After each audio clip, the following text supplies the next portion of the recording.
नमस्कार मेरे प्यारे बच्चों, आप सभी का स्वागत है आपके चैनल मैथ बाय प्रवेश सर में। जैसा कि हमने आपसे कहा था कि आपको डेली 20 कंटेंट मिलेंगे और बेहतरीन कंटेंट मिलेंगे, तो उसी के साथ आज आपको क्या पढ़ने वाले हो कि कक्षा 10 की एक्सरसाइज 1.2 पढ़ने वाले। जिन्होंने भी एक्सरसाइज 1.1 नहीं पढ़ा है, रियल नंबर नहीं जानते, प्राइम नंबर नहीं जानते, को प्राइम नंबर नहीं जानते, वो पहले वीडियो को देखें। एक्सरसाइज 1.1 के पहले ही इंट्रोडक्शन क्लास में बताई गई है। ठीक, तो आज क्या पढ़ने वाले हो? एक्सरसाइज 1.2 पढ़ने वाले हो, अर्थात प्रश्नावली 1 का 2 पढ़ने वाले हो।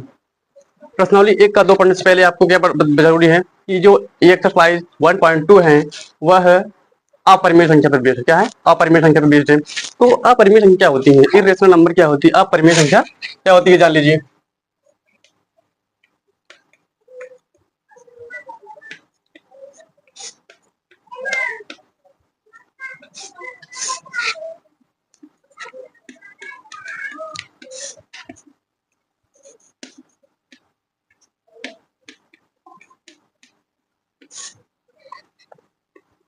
अपरिमेय संख्या क्लास 10 मैथ एक्सरसाइज 1.2।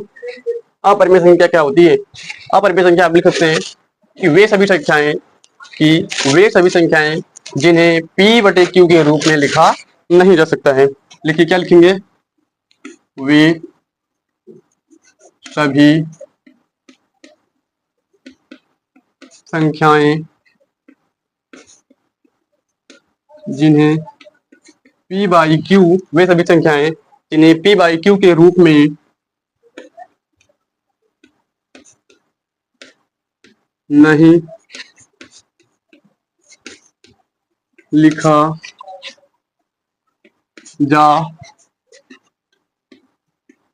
सकता। ठीक है, क्या होता है कि अपरिमेय संख्या, अपरिमेय संख्या क्या बोलते हैं इंग्लिश में? Irrational number.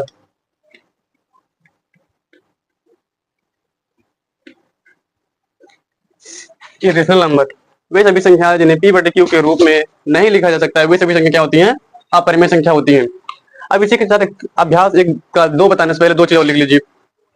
अभ्यास 1 का 2 पढ़ने से पहले यदि यहाँ पे लिखिए नोट करके, ये एक्सरसाइज 1.2 के पढ़ने से पहले आप लिख लीजिए। क्या लिखिए? यदि यदि क्या लिखेंगे? यदि P एक अभाज्य संख्या है, P एक अभाज्य संख्या है। क्या है? P एक अभाज्य संख्या और A एक पूर्णांक है।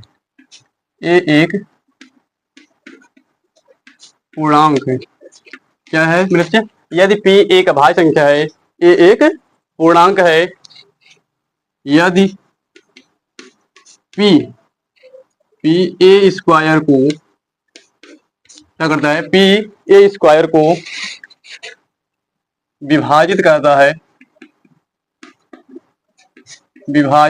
है। यदि P A स्क्वायर को विभाजित करता है तो क्या होगा? P A स्क्वायर को विभाजित करता है तो P A को भी विभाजित करेगा।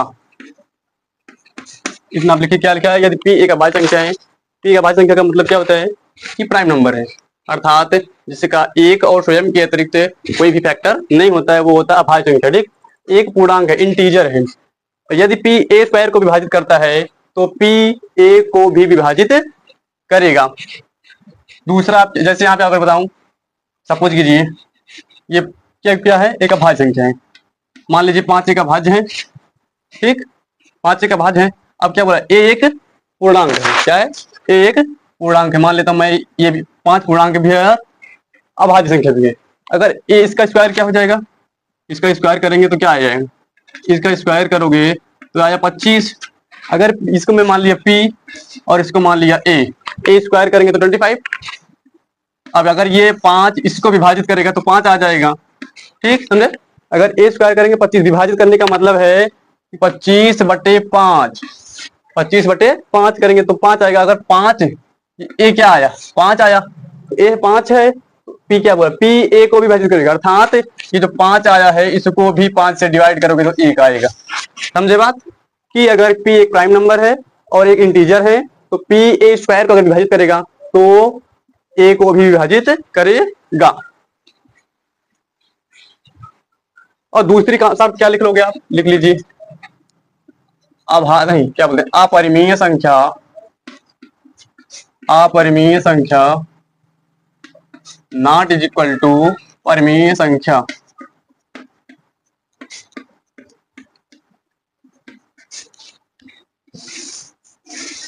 कितना आप लिखिए,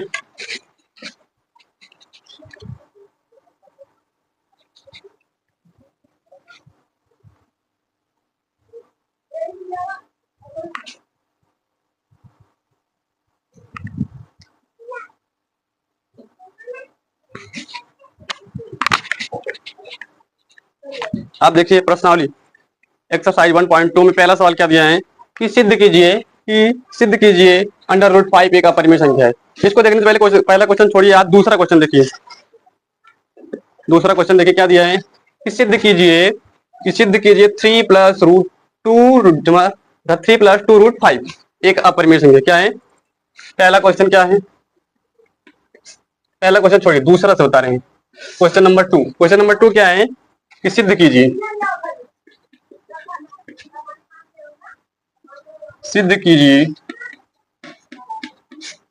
3 जमा 2 रूट 5 एक अपरिमेय। सिद्ध कीजिए 3 प्लस करना है, क्या सिद्ध करना है कि सिद्ध कीजिए 3 प्लस 2 रूट 5 एक अपरिमेय संख्या है। तो सिद्ध कीजिए भाई, क्या करना है कि मान लीजिए आपने क्या पढ़ा है कि अपरिमेय संख्या कभी बराबर नहीं होती है, परिमेय संख्या ये पढ़ लिया। अब क्या करना है तो मान लीजिए सॉल्यूशन, मान लीजिए क्या मानेंगे, पहला माना 3 जमा 2 रूट 5, क्या माने 3 जमा 2 रूट 5 एक परिमेय संख्या है। माना 3 जमा 2 रूट 5 एक अपरिमेय संख्या को मान लिया हमने, उसका उल्टा क्या मान लिया, परिमेय संख्या है।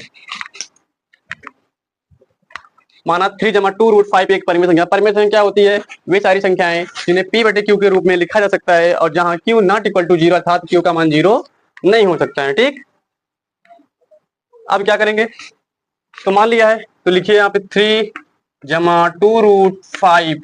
अब परिमेय संख्या लिखेंगे तो क्या लिखेंगे, p बटे q लिखे, यहाँ a बाई b लिखे। अब तो p और q क्या है, p कामा q ये क्या है, इंटीजर है। क्या है भाई, इंटीजर है, समझे। क्या हो गया ये p और q क्या हो गया, एक इंटीजर हो गए, पूर्णांक हो गए। अब देखिए यहाँ पे 3, अब 3 जमा 2 root 5 but equal to p बटे q इतना हो गया। तो फिर क्या लिखिए 2 root 5 is equal to p बटे q माइनस का 3, p अपान q माइनस 3। अब यहाँ पे p 3 क्या हो रहा है, प्लस हो रहा था, इधर क्या हो गया, माइनस हो गया। क्या हो गया, माइनस हो गया। तो क्या हो जाएगा, इधर से आप देखिए 2 यहाँ पे क्या हो रहा है, मल्टीप्लाई, उधर हो जाएगा तो डिवाइड हो जाएगा। तो 2 रूट 5 इज इक्वल टू ये क्यू का यहाँ पे गुणा भाग हो रहा है, इसमें क्या हो जाएगा, गुणा हो जाएगा। तो p माइनस 3q बटे q, इधर समझ में आया कि p माइनस 3q बटे q जैसे लिखा होता है 2 बटे 3 माइनस 3, तो कैसे घटाते हो, 2 माइनस इसकी का गुणा इसमें 3 त्रिका 9 बटे 3 ऐसे घटाते हो ना। उसी तरह इसमें भी q 3q और p पहले से ही था। ठीक, क्या हो गया, अब यहाँ पे देखिए 2 यहाँ पे क्या हो रहा है, गुणा, इधर आएगा तो भाग, under root 5 is equal to p minus 3q बटे 2q। इधर समझ में आया, 2 इधर गुणा हो रहा था, उधर क्या हो गया, भाग हो गया, 2q हो गया। तो अब क्या करेंगे, अब आपने देखा यहाँ पे उल्टा हो रहा है कि नहीं, अगर हम p और q का कुछ मान लेंगे तो यहाँ पे कोई ना कोई वैल्यू आ जाएगी। ठीक, p और q का अगर हम कुछ मान लेंगे तो यहाँ पे क्या आएगा, कुछ ना कुछ वैल्यू आ जाएगी। जैसे हमने अगर मान लेते हैं p का मान हमने मान लिया क्या, मैंने मान लिया 8 और q का मान मान लिया 1, तो यहाँ पे 8 माइनस 1 3 के 3 और 3 में से 8 में 3 चला गया 5, क्या आ जाएगा, जैसे मान के दिखाते हैं। अगर p का मान हमने 8 माना माइनस q का मान क्या मान लिया, 1 मान लिया, तो 8 में से 3 गया 5 और नीचे करेंगे तो 2 1 का 2, q का मान क्योंकि 1 माना है तो p बराबर 8 माना, q बराबर 1 माना। तो आया 2 × 2 5/2, इसका मतलब 2.5 ये 5/2 अर्थात इसको हमने लिखे 5/2 आया। जो 5/2 क्या है, एक परिमेय संख्या है, ठीक। अर्थात ये जो वैल्यू है इसको लिखना नहीं, केवल किसको लिखना, इन लोगों को लिखना। तो √5p - 3q/2q, ये वाली जो वैल्यू है क्या है, एक परिमेय संख्या है, एक रेशनल नंबर है। क्या है, एक रेशनल नंबर है।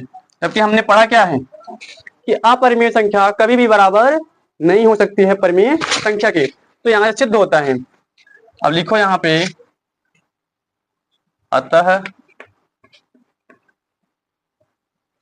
विरोधाभास से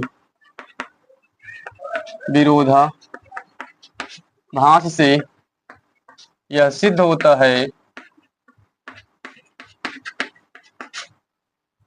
होता है कि 3 + 2√5 एक अपरिमेय 3 + 2√5 एक अपरिमेय संख्या होती है, क्योंकि यहाँ नीचे लिख दो, क्योंकि अपरिमेय संख्या नॉट इक्वल टू